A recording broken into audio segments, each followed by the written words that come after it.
میں سمجھتا ہوں کہ آپ بہت خوش قسمت ہیں کہ ایک تو آپ کو موقع ملا کہ آپ نے خوش خطی کے لیے کوشش کی، اور اس لحاظ سے بھی آپ بہت خوش قسمت ہیں کہ آپ کو سکھانے والے گلزار احمد بٹ صاحب، جن کا ایک نام ہے، وہ آپ کو سکھا رہے ہیں۔ اور یہی خوش قسمتی آپ کے لیے ہے کہ انہوں نے اپنی ہنر کے سیکھنے میں جو 50 سال لگائے ہیں وہ آپ کے حوالے کر رہے ہیں۔ ان 50 سالوں کا تجربہ، محنت، وہ آپ کے لیے اب قربان کر رہے ہیں، تقریباً مفت، صرف خلوص کے زور پہ۔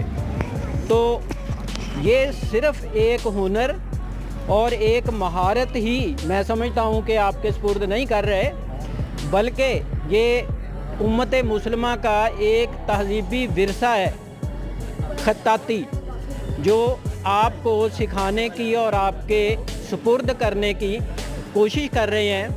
اور آگے آپ کا فرض ہے کہ آپ اسے مزید بہتر کرتے ہوئے اس چراغ کو مزید جلائیں اور چراغ سے چراغ جلاتے رہیں، اور آئندہ اسے بہتر کر کے مزید آگے پھیلائیں۔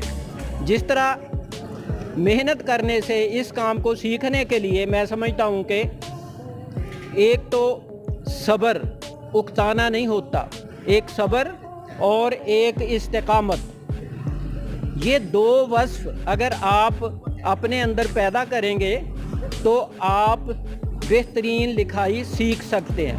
اس سے آپ کی تحریر اچھی ہو جائے گی۔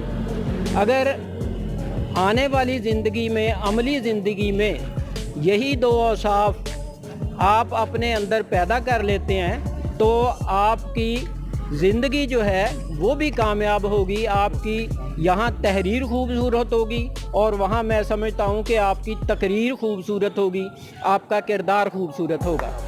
تو آپ سے توقع کی جا رہی ہے کہ آپ اس فن کو سیکھ کر اپنے لیے بھی عزت کا مقام پیدا کریں، اور اس کے لیے آپ دوسروں کے لیے بھی باعث عزت ہوں گے۔ امید ہے کہ آپ اس فن کو سنبھالیں گے، اس کی قدر بھی کریں گے، اور آگے بھی انشاءاللہ اسے پھیلائیں گے انشاءاللہ۔ وما علینا الا البلاغ۔ شکریہ جی۔